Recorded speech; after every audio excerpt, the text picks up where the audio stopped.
Hello everybody and welcome to lesson 4 of this expressive skills unit. So we're going to be carrying on today with 2 new expressive skills and we're going to learn about another pioneer in the American modern dance movement. So for now, just a quick starter task. So how many expressive skills can you remember? I hope it's all 8 by now and that you're writing all of those down, just jotting them down either on a whiteboard or a scrap piece of paper. And then extra challenge at the side. Keep reminding yourself of all of this information about how contemporary dance developed and where American modern dance came from. So what can you remember about Merce Cunningham? What can you remember about Jose Limon? So pause the video now and have a think, please.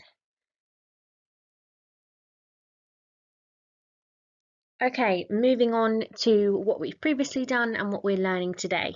So we've previously done musicality and phrasing, that's in the bag.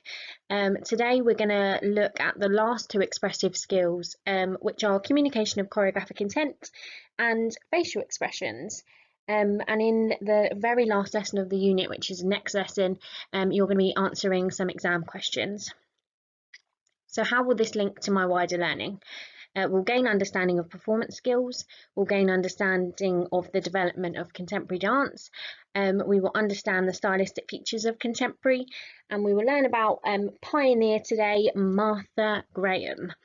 And this will broaden our learning because we are still learning about the history of American modern dance and different practitioners within that period.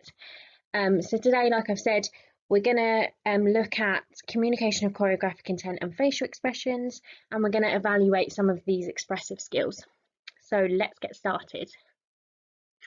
Okay, so like I said earlier, today's practitioner that we're going to learn about is the brilliant Martha Graham. So I would recommend you taking 5 minutes now independently. Make sure you pause this video and go and have a research about who this person is. Feel free to go on YouTube, her website, Google to research Martha Graham. Then once you've done that, watch video 1, which is a documentary about Martha Graham. Now the documentary is an hour, so please don't watch it all, but I definitely encourage you to watch kind of the first 5 minutes of it. The link to that documentary is in the comments section of this video.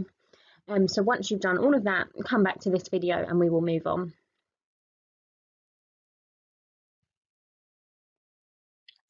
Okay, so now you've had time to research a bit about Martha Graham. So let's just have a recap of generally about her. So she's a dancer and choreographer, and she broke the rules. And this is a common theme throughout all of our practitioners that we're learning about, is that rules were set of what they can and can't do in ballet and in dance. And these people come along and have created something new, something inspiring, something freeing. So she created a dance technique that, along with her groundbreaking choreography, helped spark the revolution known as modern dance. So she is one of the early practitioners that helped to change American modern dance and start it off. She is recognised as one of the greatest artists of the 20th century and created a movement language based upon the expressive capacity of the human body. Okay, so learning about her technique. So by 1930, Graham had identified a new system of movement she called contraction and release, which obviously we commonly know now as a feature of contemporary dance. So that start that Martha Graham had has now developed and evolved, but carried on most importantly, and is a key element of contemporary dance as we know it now. Graham devised a basis for movement that for her represented the human being's inner conflicts, so allowed expression through movement, looking at social issues, how the human body was, but most of all to explore kind of real life feelings and issues. Graham's technique was used Graham's technique, uses the breath pulse as a primary source of dance, exaggerating the contractions and expansions of the torso and flexing of the spine caused by breathing. Now, if you did a bit of research and actually saw some of her technique on YouTube, you would have seen this. There's tons of it on YouTube, and actually our homework and our further research for today is to watch a video that shows you that exact thing. So you'll learn about that in the future. This method of muscle control gave Graham's dancers a hard angular look that contrasted with the smooth lyrical bodily motions of the previous practitioners that were coming out, such as Isadora Duncan and Ruth St Dennis, that were before Martha's time. So Martha saw them with this kind of lyrical body motion, this freeing, and she actually again expanded, changed, and came up with this contraction and release is something different. So that is everything on Martha Graham. Please feel free to go back and watch any videos and have a further explanation. We are going to continue to look at these American modern dance practitioners throughout this unit, and it will be excellent for you to know, because as you move on to if you move on to A-level, B-Tech or further study, you will definitely need to know about these people. So keep reminding yourself of all of the information we are learning along the way. But moving on to expressive skills, so we know the drill by now. We're carrying on with our table. We've got 2 left to do, so communication of choreographic intent and facial expressions. If you need to pause the video to draw out this table, feel free. Otherwise, we're going to move on. Okay, so first of all, communication of choreographic intent, which is defined as the aim of the dance. So what the choreographer aims to communicate. So that can be a story, a narrative, a character, a mood, a meaning, and a style. Okay, so breaking it down into our categories, so make sure you write down the definition, please, in your table.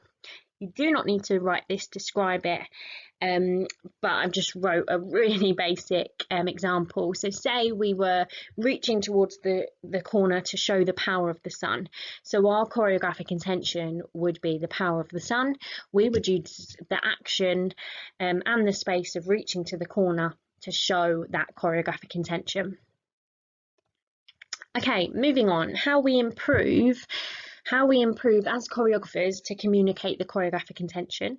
So you need to do further research into the stimuli, so making sure that it's really clear and you understand and have clarity of what your choreographic intention is. Make sure you add appropriate gestures that are going to help communicate that choreographic intention. And like always, you can film a piece of choreography, watch it back and see, is it communicating the choreographic intent that you want it to show.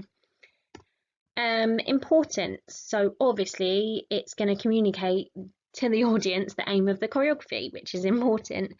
We want to communicate the mood, the meaning, the character, and it's going to allow the audience to see the story, the narrative that you are telling.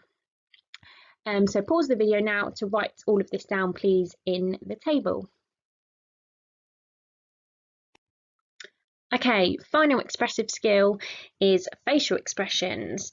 So we can define this as the use of the face to show the mood, feeling, or character. So you are essentially showing what you're trying to say through your face by changing the expression on your face. So that might be smiling to show a happy mood or feeling, might be an angry facial expression, might be a scared facial expression, tons of different facial expressions that you could use to change your face in order to show the mood, the feeling, or the character of the dance. Okay, so writing this in the table then, the definition is there. I've done a little example for you. So performing a sad facial expression when pulling my hand across my face.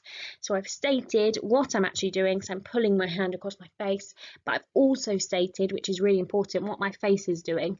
So I'm performing a sad facial expression. how we improve our facial expressions. So use the mirror to practice a variety of facial expressions.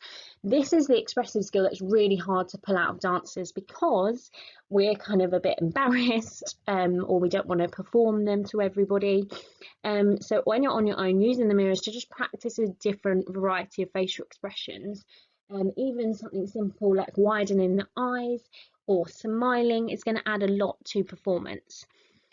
You could also improve your facial expressions by asking a peer to have a look at you to see what facial expressions you're pulling. You could ask for teacher feedback of how to improve your facial expressions, and you could also film yourself and watch yourself back to see if you are actually pulling the faces that you think you're pulling.